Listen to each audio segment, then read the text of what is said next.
Lin-Manuel Miranda is back with a fantastic musical. It's tension in life, relationships, and expectations. Which we'll talk about in depth all on this episode of the Project Find a Good Podcast with Kevin and Milton.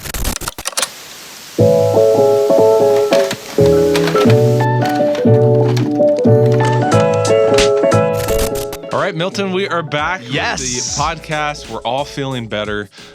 Shout out to Grady behind the scenes. Oh, man. He went through it. You went through it. I went through it. I feel like, we all went through it. Yeah. Grady's our producer, for those who don't know. Yes. He kind of is the man behind the scenes, presses all the buttons, make us sound and look good. He does. Well, He's I don't know got about look good. He has an impossible job. But, man, we have seen a lot of movies. Wow. And we've got a lot to talk about here So in much. the upcoming episodes. We're going to be releasing new episodes every Monday. As always, we might spoil some movies for you, unless we talk about a movie that came out like 2 months ago, like this one. But we've been excited to talk about In the Heights. In the Heights, yeah. It takes me back. It's a musical. I love musicals. Do you love musicals? Like, are you a musical guy? What do you think? We're live on camera? Yes. People are listening. Then no. So, yeah. No, I do, but it's kind of like one of those things I don't really talk about a lot.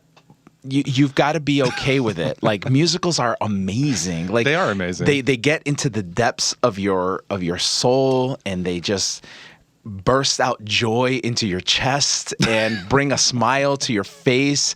Embrace the musical, man. They are just, I know that you have this whole masculine thing and you want to be tough and everything. You grow out that beard and you have that shifty hair going, but dude, it's okay. It's okay to let that softer side of you be shown. It's more, you're referencing a lot of like emotions. Yeah. And those emotions need to stay stuffed down, where you can enjoy them by yourself. I feel like we've done about 600 episodes trying to help you become more open to just the emotional side of yourself. It's important. Your wife will really appreciate it if you kind of go there. Okay. Well, I agreed to do this episode and see this movie, so this is a start. It's a good start. It's a good start. Now, I know you haven't seen a lot of musicals. Do you have a favorite one that like stands out to you? One of the first movies I remember growing up was Oklahoma. And my mom and I watched that all the time. I loved Oklahoma. You did love it. I think it was like what, Rogers and Hammerstein. Yeah, sure, whatever.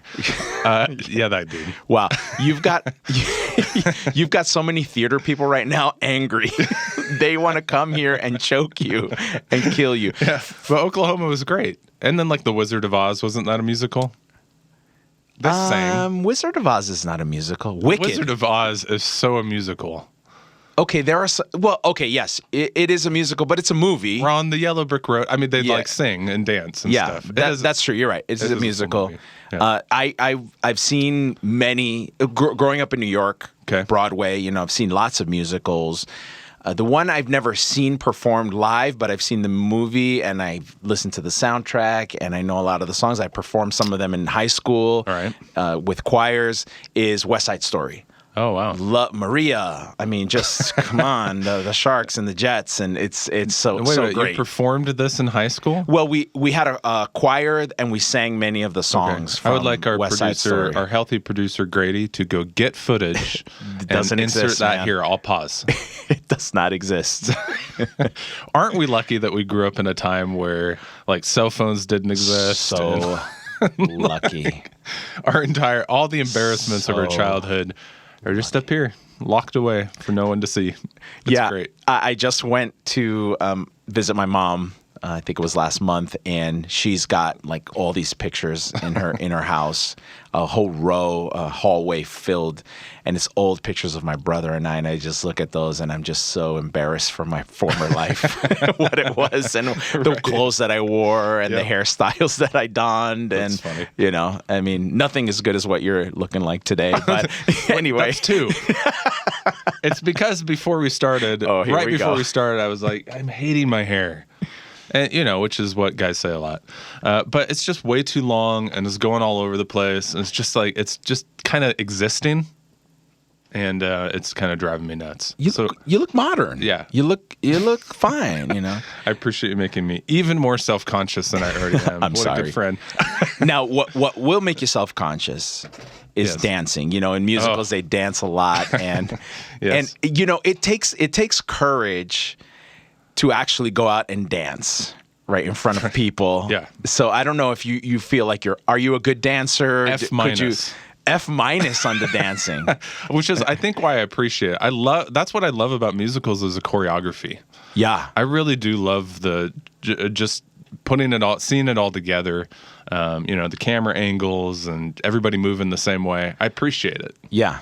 But a horrible dancer. In fact, Really? I was in my wife, who was not my wife at the time. We were dating in college. Yeah. We took a dance class in college. Wow. Well, I mean, she invited me to take a dance class with her. You wouldn't have chosen this unless she. But, you know, she said, let's do this. And I'm like, yeah. The problem was it was like at 8 o'clock in the morning, which is way early for me. Is 8 o'clock early? Yeah. Yeah. Okay. 8 o'clock's not that early, 8 man. o'clock was way early. No, Really? I'm a night owl. Like, so, you know, I'm not Well, that going is to bed. true. I'm not Like, going to bed You're a guy who goes to bed super late. Yeah.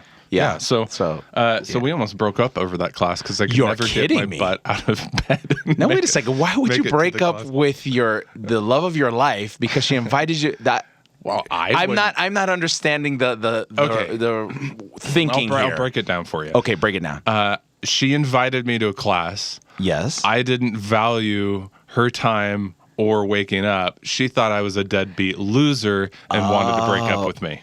Oh, so that make more she sense? that makes perfect sense. Okay, great. I'm glad I had to break it down. I'm surprised you guys are married after that. You were so inconsiderate. So am I. Where she, I mean, she does this beautiful gesture to you. Let's Yeah. do this beautiful romantic thing together, and you're just complaining the whole time. Yeah. You're lucky you're to be married and to have the life you have today. It's a true story. Wow. So I'm not going to Grace argue. wins again. I'm not going to argue with you. Grace wins again. What about you? Dance? Are you a dancer? there was a time in my life. No. Dancer. There was a time in my life where there was a lot of dancing in my life. Not like choreography or show. It was just like going to clubs and like social dancing. I don't know you this, Milton. No, and you didn't want to, and you still don't. Trust me, you don't want to. But I'll never forget this one thing that happened. So the most awkward thing to do is to go up to a stranger and ask them to dance. Like at a club. At a club, you know, and I've gotten rejected so many times, right? But there was this one girl I kind of knew. We were all in college together, so we go out dancing at a party. It wasn't at a club. There was a party going on. We're all dancing, and I don't know what. I think she had her keys in her hand, or she had something in her. It wasn't the cell phone era, so. And she drops the keys or whatever it was onto the dance floor. And I, being the gentleman that I am, I bend down to pick these keys up. But she, being the go-getter that she is, she also bends down, and we just bonk heads on the way down. Dance over, party over. Well, I'm embarrassed. What? I mean, why does she want to dance with me anymore? She just caused herself a concussion, or I caused her a concussion. Well, that's usually the beginning of a beautiful future marriage and relationship. No, not really. No, I didn't want to marry a clubbing girl anyway. But clubbing. anyway, so that's my weird dancing I always story. considered myself a closet clubber. Closet clubber. Can you explain that? Yeah, like a guy who really wants to go to the clubs and I see myself there, but I never got there. I never really had the friend group and like foam dancing. Oh, that's on bucket list. Say that again? Foam dancing. What is foam dancing? Foam dancing is when you're in a club and they release all this foam from the ceiling or they shoot it out from tubes and then everybody's dancing around in soapy foam. That sounds disgusting. Why would I ever want to do anything like be in a human soup? I'm sure lots with of sweaty people. Is evolved. There's gotta be. I left that part out, but yeah. So this foam is getting in my eyes. My eyes are watering. They're itching. No foam dancing in my future. Worst club partner, I think. Just whining. Yeah, probably. All right. So lots of dancing, lots of singing. Neither one of us are doing. It's not in our future. Doing that. No. You have seen you have seen all the new musicals, right? A lot of these are coming out, like Hamilton. Seen Hamilton, loved Hamilton. That was great. And like La La Land. Haven't seen La La Land. I haven't seen La La Land. And so you're a fan of musicals. I actually feel guilty about this. Like, my kids have been telling me to see it. My wife has been telling me to see it. I just made a new friend. His name is Ben. Cool guy. He's telling me it's the best musical ever.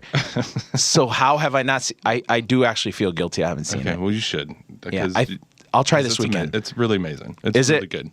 I just don't like movies about Hollywood movies about Hollywood, because they're usually very pretentious. But maybe I heard this one isn't that way. No. So I'm going to check it out. No, I'll check it out. Maybe we do an episode on La La Land. But so In the Heights is what I think we're talking about still. Yes, I think so. Sort of. So the main character owns a convenience store. Yes. And talking about foam dancing and things that are on your bucket list, owning a convenience store is on my bucket list. You are crazy. Don't own a convenience store. Why? Do you understand how much work it is to own a convenience store? Yeah, well, that's why you hire people. Like, I like the idea of just meeting a ton of people and hooking them up with like Fritos or a cold Coke or something. Okay, it sounds fun. I don't know, selling lottery tickets. I don't know. It sounds fun. You watched the movie, right? Yeah. I mean, look at the scenes. He has to put a price tag on every item. Those 100 bags of chips, you have to put a price tag on each one of those 100 bags of chips. The refrigerator goes out. He has to fix the refrigerator. The hours, like, he's got to open and close that thing. First thing in the morning, end of the day. Like, his whole life is wrapped up in this store. And how much money is he actually going to make? You're ruining this for me. Well, I'm trying to help you, my friend. Yes, there's work involved, and there's lots of things to do, and there's things you don't want to. You pay other people to do that. You pay out the other people to do that. Okay. You're just like owning. You're just. It's. I don't know. The ownership and owning a corner and being in the community sounds really fun to me. You're going to pay this coming from the guy who has 0 employees. Your only employee is you. And you're now going to manage a group of people to run a store and try to make a profit. I pay them in Frito chips. Oh, boy. Yeah. Your business plan is not instilling any confidence in me. But hey, I'll come and buy a Coke Zero from you. Thank you. Yeah. And it'll be your best. It'll be the best part of your day. Amen. This movie is all about expectations and just being content. I think this is where we want to go with this episode. We want to talk about this and kind of dive in, because there are certainly areas of our life that we have expected to be great, like owning a convenience store. I expect that to be awesome. Right. The reality is when you get into it might not be. So let's just talk a little bit about maybe an area in your life where that expectation didn't work out. And we're going to tie this back to the movie. Yeah. One of the main characters really broke out of this neighborhood that she grew up in. Everybody's kind of familiar. Nobody leaves this neighborhood. They all invest back into the community. Right. She breaks out and goes to college. Yeah. At which everybody is like, yeah, you're making it. Like, go for it. And they're rooting her on. She fails and then has to come back and, like, let down her community. Yeah. So there's this expectation of college, which always sucks. Like, college always sucks. Wait a second. What do you mean by that? Like, my experience with college was just not good. And so, like, it was... Okay. So it wasn't good. I didn't feel like college was good. And my college year were awesome. I love college. So my question would be, like, where did you mess this up? Like, college is so great. Like, what did you do wrong that your college experience didn't go well? I mean, I started with economics. Okay, what's wrong with that? I flunked out of it. Why? Because it just wasn't good at monies. I wasn't good at I chose the wrong courses, I believe. You're an entrepreneur. How could you be bad at economics? I'm great at making money. I'm not so great at managing money. And my wife will be the first to tell you that. I see. Okay. Yeah, nor do I care how it all works. I just want to. You just want to make a big pile of money and hope that it stays there. Yes. Okay. Yeah, that's bad business. That's not your store is not going to work. I'm telling you right now. You better put your wife in charge. But my marketing plan will be off. Oh, yeah. There you go. It'll be great. So, but then I also didn't live on campus. And so I think that, it was more like a job for me. I woke up, like at 9ish. Went to college. 'Cause that's so early. Missed the first class, and then just kind of waited through the day, and then went home. Gotcha. I didn't have like the experience. I didn't have a lot of friends. You didn't plug into the community. No. Yeah. No. So it was just something to do, and so I didn't like it. Right. Yeah. So it was just kind of wasted time. Yeah, and it's interesting. Put your experience with college into or against the experience of this neighborhood in the Heights, Right. Washington Heights, and that's all about community. Like the people just live together, they're there together, and some of the expectations. It's interesting because we're talking about expectations, like. Your expectation becomes a community expectation. Think about that lottery ticket. They knew somebody had won. It was like $50,000 or something like that. I forget the exact they said number. it like 472 I can't times remember in the song. I still remember. I still don't remember. Right. $84,000. But now it's like only one person won it, but the whole community is celebrating, and they're like, "Wow, this money's gonna change all of our lives." Right. It seems like, and we know the reality is like $50,000. It's a lot of money, but it's not gonna it's not life-changing money. But for some reason, like we think if we could just get more money, things are gonna get better, Yep. right? And that's a lot of people have that expectation. Like if I could just get a better job, if I can make more. But like you said, it's not just about getting the money. How do you manage it? How does it work inside of the community?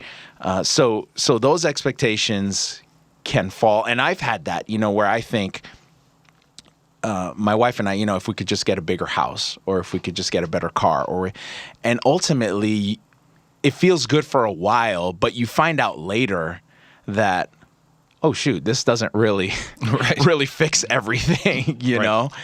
Well, and then there's always a bigger house. There's always a bigger car. There's always something around the bend for that. Yeah.